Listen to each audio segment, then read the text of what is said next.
Assalamualaikum warahmatullahi wabarakatuh. Salam sejahtera untuk kita semua.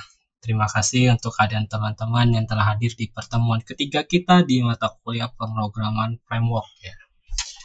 Oke, kemarin kita sudah belajar framework itu apa sih, fungsinya untuk apa. Jadi fungsi framework itu sangat mempermudah kita pada dasarnya gitu.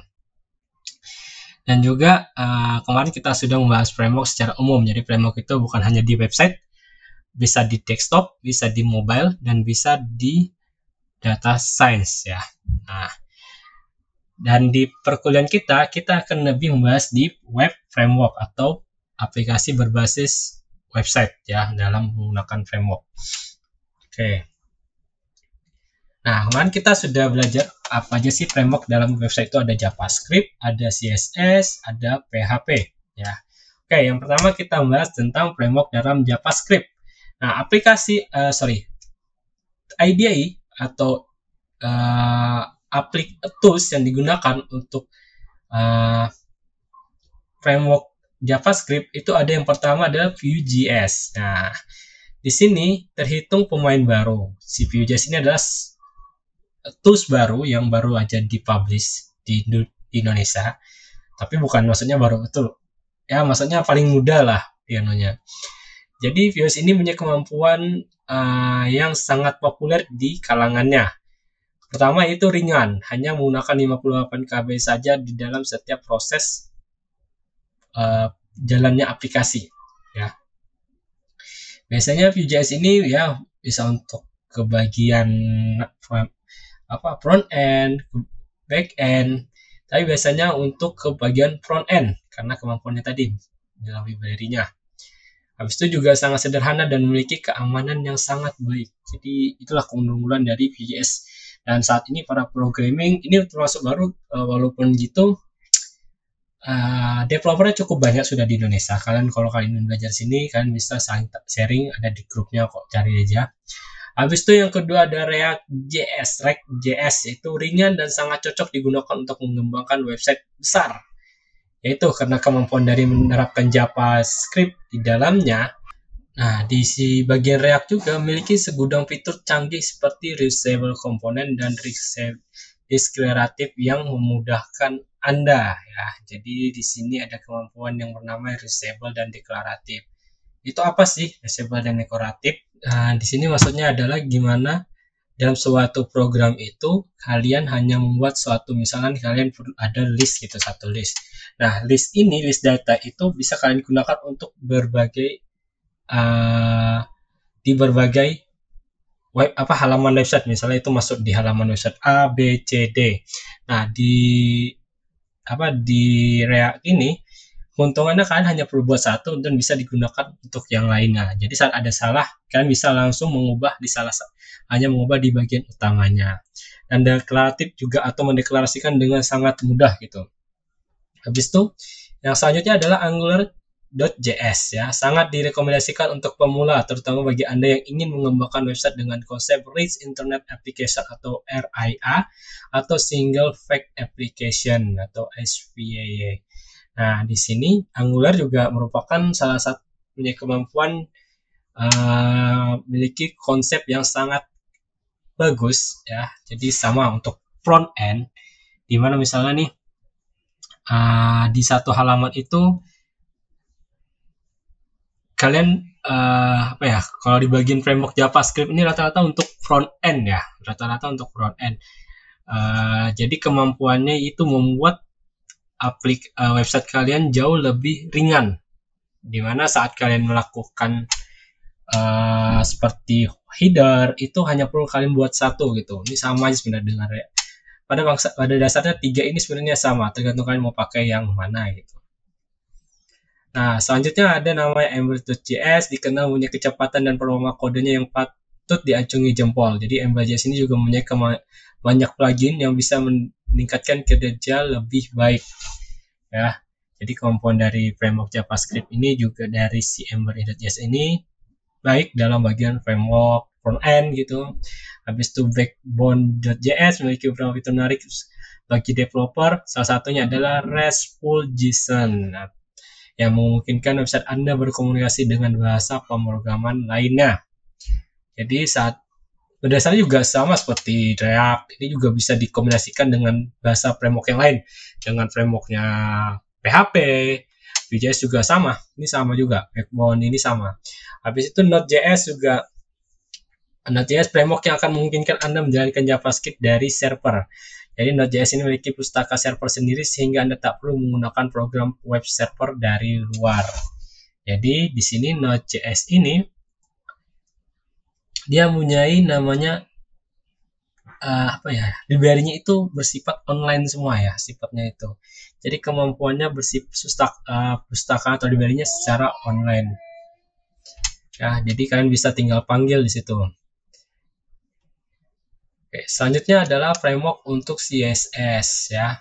Di sini untuk style atau untuk mempercantik tampilan website kalian. Nah, mungkin kalian sudah sering dengar yang namanya Bootstrap, framework CSS paling populer katanya. Ya, CSS ini untuk Indonesia ya lumayan sih. Nah, habis itu di bagian Bootstrap ini menawarkan segudang fungsi dengan elemen desain yang responsif plus Bootstrap yang pertama kali punya filosofi mobile first ya. Jadi kemampuan dari Bootstrap ini ia responsif ya, responsif. Jadi bisa dibuka di mobile, desktop, website, jadi bersifat mobile. Jadi sangat bagus. Nah, selanjutnya ada namanya Foundation. Foundation ini juga sama framework CSS menggunakan sistemnya juga berbasis open source ya, berbasis CSS. Foundation menawarkan elemen yang fleksibel, modern dan kaya akan kustomisasi atau custom ya. Kalian bisa membuat sendiri sesuai dengan keinginkan. Foundation juga menyediakan template siap pakai untuk Anda. Jadi CSS di sini CSS-nya kalian tinggal download dan habis itu tinggal gunakan, dan habis itu kalian tinggal belajar lihat di library-nya apa saja yang bisa digunakan gitu. Selanjutnya ada Bulma, penggunaannya mudah, sama juga bersifat open source. Di sini sifatnya sama open source semua ya. Dan juga sangat responsif dan bisa bekerja optimal di berbagai perangkat. Jadi tak heran walaupun Bulma pendatang baru tapi cukup populer. Jadi di sini Bulma pun sama, rata-rata sekarang framework CSS sudah responsif untuk mobile juga. Ya. Habis itu ada semantic UI, fokus pada penggunaan human-friendly HTML sehingga memudahkan Anda selain menyediakan 3.000 lebih variabel tema dengan 50.000 komponen UI, semantic UI ini. Ya. Oke, selanjutnya ada framework CSS yang namanya UI Kit. Dan ini cocok bagi Anda yang ingin desain sebuah minimalis tapi tetap membuatnya berkelas dan elegan. Pada dasarnya sama saja. Ya, habis itu yang selanjutnya ada Materials CSS. Ini dirancang khusus oleh Google. Jadi Materials CSS ini bisa menghasilkan elemen dan fitur berkualitas dengan desain unik anti mainstream. Jadi plus responsif dan mempunyai kompatibilitas yang baik ya. Nah, dan ini juga merupakan salah satu yang menurut saya paling banyak digunakan karena langsung dirancang oleh Google karena kemudahannya.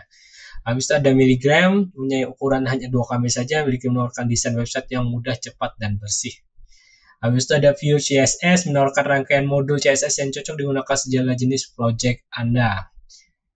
Selanjutnya ada Skeleton, walaupun hanya memiliki 400 baris jenis kode, tapi Skeleton bisa menghasilkan desain yang kompleks dan responsif. Dan yang terakhir ada Tailwind, dan ini yang paling populer sebenarnya, paling populer di kalangan para front end ya, mempunyai CSS library yang mudah dikonsumsi custom ya. Habis itu membuat Anda menghasilkan UI yang cepat dan praktis, dan ini yang paling banyak digunakan Tailwind ini. Dan saya lupa masukkan di sini grafik penggunaan CSS itu Tailwind yang paling pertama itu sampai 2020 kalau tidak salah. Saya lupa masukkan di sini. Oke. Selanjutnya ada framework untuk PHP, dan ini yang akan kita gunakan nantinya, yaitu Laravel. Laravel adalah framework PHP terpopuler di dunia. Laravel punya sintaks yang elegan, rapi, dan ringkas. Dan banyak library yang sudah ada di dalamnya, tinggal hanya kita gunakan gitu. Tidak perlu pakai pihak ketiga lagi. Habis itu ada Coordinator juga sama, ini juga salah satu yang ramai cukup banyak digunakan di Indonesia. Ini juga cocok bagi yang baru mau belajar ya. Kalau dibilang agak rumit, saya bilang agak rumit ke Laravel, banyaknya foldernya. Cuma kalau dalam penggunaan Laravel yang paling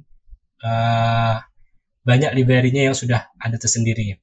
Nah, konektor mudah dipahami dan punya dokumentasi cukup lengkap juga sama seperti Laravel.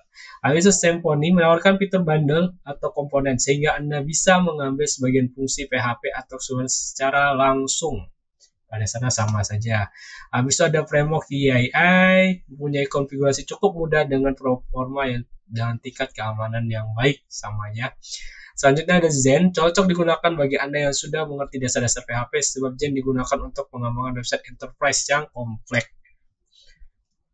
Jadi kalian bisa lihat sendiri apa saja keuntungan-keuntungannya gitu. Jadi masing-masing dari sini tinggal kalian pilih mau pakai yang mana. Pada dasarnya semuanya sama.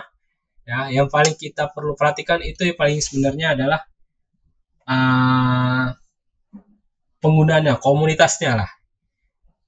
Semakin banyak komunitasnya, maka akan semakin mudah kita akan belajarnya karena banyaknya komunitas tadi. Kita kalau ada bingung kita tinggal tanya gitu sebenarnya. Oke, selanjutnya ada framework PHP yang tadi juga sama. Lanjutannya adalah Cake PHP, yaitu menawarkan komponen library yang berisi banyak komponen, bahkan bisa dibilang komplit. Habis itu ada Falcon mempunyai performa yang lebih konsisten dibanding framework CSS lain ya untuk performa ya untuk apa-apanya mungkin. Habis itu ada full PHP, framework PHP yang cukup ringan dan mendukung template parsing, powerful ORM, dan fitur-fitur lainnya memudahkan Anda.